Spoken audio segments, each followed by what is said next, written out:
Hello everyone, ಮತ್ತೊಮ್ಮೆ annual YouTube ಚಾನಲ್ಗೆ ತಮ್ಮೆಲ್ಲರಿಗೂ ಸ್ವಾಗತ. ನಾನಿವತ್ತು ನಿಮಗೆ ಸಿಂಪಲ್ಲಾಗಿ ಯಾವ ರೀತಿ ಕುಂಬಳಕಾಯಿ ಗೊಜ್ಜು ಮಾಡೋದನ್ನು ತಿಳಿಸ್ಕೊಡ್ತಾ ಇದ್ದೀನಿ. ಸೊ ಈ ಗೊಜ್ಜು ತುಂಬಾ ರುಚಿಯಾಗಿರ್ತೈತೆ. ಚಪಾತಿ ಮತ್ತು ಮುದ್ದೆ ಅನ್ನಕ್ಕೆಲ್ಲ ತುಂಬಾ ಕಾಂಬಿನೇಷನ್ ಆಗಿ ಸೂಪರಾಗಿ ಟೇಸ್ಟಿಯಾಗಿರ್ತೈತೆ. ಸೊ ಮಾಡೋದು ಯಾವ ರೀತಿ ಅಂತ ನೋಡೋಣ. ಫಸ್ಟ್ ಇಲ್ಲಿ ಒಂದು ಕುಕ್ಕರ್ ಇಟ್ಕೊಂಡು ನಂತರ ಇಲ್ಲಿ ಎಣ್ಣೆ ಸ್ವಲ್ಪ ಬಿಸಿ ಆದಮೇಲೆ ಚಿಟಿಕೆಯಷ್ಟು ಸಾಸಿವೆನ ಸೇರಿಸ್ತಾ ಇದ್ದೀನಿ. ಸಾಸಿವೆ ಕೂಡ ಚಿಟಪಟ ಅಂದಮೇಲೆ ಮತ್ತು ಇಲ್ಲಿ ಕರ್ಬೇವಿನ ಸೊಪ್ಪನ್ನು ಕೂಡ 2 ರೆಕ್ಕೆನ ಸೇರಿಸ್ತಾ ಇದ್ದೀನಿ. ಕರ್ಬೇವಿನ ಸೊಪ್ಪು ಕೂಡ ಚೆನ್ನಾಗಿ ಫ್ರೈ ಆದಮೇಲೆ ನಂತರ ಇಲ್ಲಿ ಒಂದು ಈರುಳ್ಳಿನ ಸಣ್ಣಗೆ ಹೆಚ್ಚಿಟ್ಕೊಂಡಿದ್ದೆ, ಅದನ್ನು ಸೇರಿಸ್ತಾ ಇದ್ದೀನಿ. ನಾನಿಲ್ಲಿ ನಾಟಿ ಈರುಳ್ಳಿನ ಸೇರಿಸ್ತಾ ಇರೋದು, ಅದಕ್ಕೆ ಸ್ವಲ್ಪನೇ ಸೇರಿಸಿದ್ದೀನಿ ಖಾರ ಇರ್ತೈತೆ ಅಂತೇಳಿ.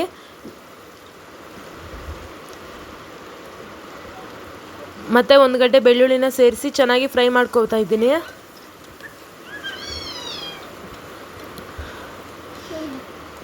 ಈರುಳ್ಳಿ ಮತ್ತು ಬೆಳ್ಳುಳ್ಳಿ ಎರಡು ಕೂಡ ಚೆನ್ನಾಗಿ ಫ್ರೈ ಆಗಬೇಕು ಇದರಲ್ಲಿ.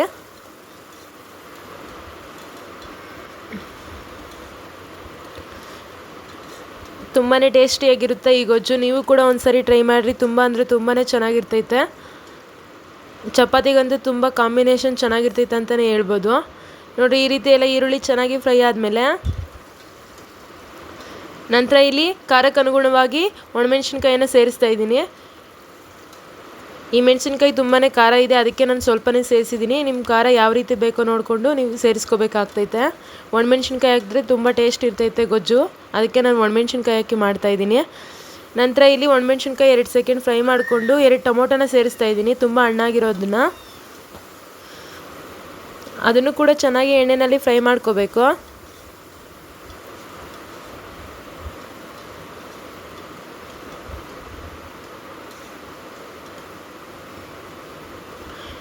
ನೋಡಿರಿ, ಈಗ ಅದು ಕೂಡ ಚೆನ್ನಾಗಿ ಎಲ್ಲ ಫ್ರೈ ಆಗಿದೆ.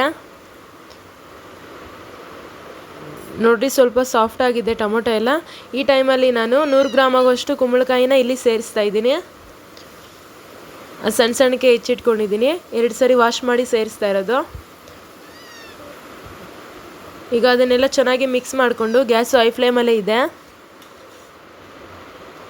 ಅದನ್ನು ಕೂಡ ಎಲ್ಲ ಚೆನ್ನಾಗಿ ಮಿಕ್ಸ್ ಮಾಡಿಕೊಂಡು ಈಗ 1 ಕಪ್ ಆಗೋಷ್ಟು ಅವರೆಬೇಳೆನ ಇಲ್ಲಿ ಸೇರಿಸ್ತಾ ಇದ್ದೀನಿ, 2 ಸರಿ ತೊಳೆದು.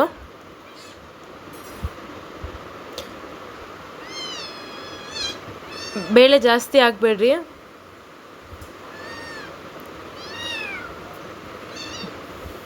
ನೋಡಿರಿ, ಅವರೆಬೇಳೆನ 2 ಸರಿ ವಾಶ್ ಮಾಡಿ 1 ಕಪ್ ಆಗೋಷ್ಟು ಅವರೆಬೇಳೆನ ಇಲ್ಲಿ ಸೇರಿಸ್ತಾ ಇರೋದು. ಇದನ್ನು ಕೂಡ ಎಲ್ಲ ಚೆನ್ನಾಗಿ ಮಿಕ್ಸ್ ಮಾಡ್ಕೊಳ್ತಾ ಇದ್ದೀನಿ. ಇದನ್ನು ಎಲ್ಲ 2 ನಿಮಿಷ ಚೆನ್ನಾಗಿ ಫ್ರೈ ಮಾಡ್ಕೊಂಡ್ಮೇಲೆ ರುಚಿಗೆ ತಕ್ಕಷ್ಟು ಉಪ್ಪನ್ನು ಸೇರಿಸ್ತಾ ಇದ್ದೀನಿ.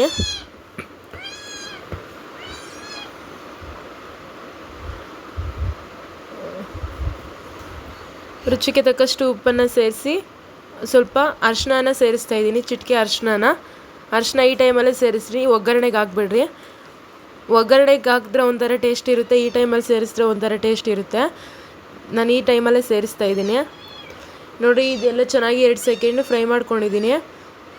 2 ಸೆಕೆಂಡ್ ಫ್ರೈ ಮಾಡಿಕೊಂಡು ಗೊಜ್ಜು ಯಾವ ಹದದಲ್ಲಿ ಬೇಕು ನೋಡಿಕೊಂಡು ನೀರು ಸೇರಿಸ್ಕೊಳ್ರಿ. ಗೊಜ್ಜು ಅಂದರೆ ಸ್ವಲ್ಪ ಗಟ್ಟಿ ಇದ್ರೇ ಟೇಸ್ಟ್ ಚೆನ್ನಾಗಿರ್ತೈತೆ. ಸೊ ಹಾಗಾಗಿ ನೀರು ಸ್ವಲ್ಪನೇ ಸೇರಿಸಿದ್ದೀನಿ. ನೀರು ಸೇರಿಸಿ ಒಂದು ಸರಿ ಚೆನ್ನಾಗಿ ಮಿಕ್ಸ್ ಮಾಡಿಕೊಂಡು ಕೊತ್ತಂಬರಿ ಸೊಪ್ಪನ್ನು ಕೂಡ ಸೇರಿಸ್ತಾ ಇದ್ದೀನಿ ಇಲ್ಲಿ. ನೋಡಿರಿ, ಈಗ ಎಲ್ಲ ಚೆನ್ನಾಗಿ ಕೊತ್ತಂಬರಿ ಸೊಪ್ಪೆಲ್ಲ ಮಿಕ್ಸ್ ಆಗಿದೆ. ಈಗ ಅದನ್ನು ಕೂಡ ಮಿಕ್ಸ್ ಮಾಡ್ಕೊಂಡು ಆದಮೇಲೆ ಲಿಡ್ನ ಕ್ಲೋಸ್ ಮಾಡ್ತಾ ಇದ್ದೀನಿ. ನೀವು ಆದಷ್ಟು ಗಟ್ಟಿನೇ ಮಾಡ್ಕೊಳ್ರಿ, ಗೊಜ್ಜು ತುಂಬಾ ಟೇಸ್ಟಿಯಾಗಿರುತ್ತೈತೆ. ಈಗ ಲಿಡ್ ಕ್ಲೋಸ್ ಮಾಡಿ 2 ವಿಷಲ್ ಕೂಗಿಸ್ಕೊತಾ ಇದ್ದೀನಿ. ಸೊ ನೋಡಿ, 2 ವಿಷಲ್ ಆದಮೇಲೆ ಓಪನ್ ಮಾಡ್ತಾ ಇದ್ದೀನಿ. ತುಂಬಾ ಕಲರ್ಫುಲ್ಲಾಗಿ ತುಂಬಾ ಬ್ಯೂಟಿಫುಲ್ಲಾಗಿ ಕೂಡ ಇದೆ, ತುಂಬಾ ಟೇಸ್ಟಿಯಾಗಿರುತ್ತೆ. ನೀವು ಒಂದ್ಸರಿ ಟ್ರೈ ಮಾಡಿ. Thanks for watching.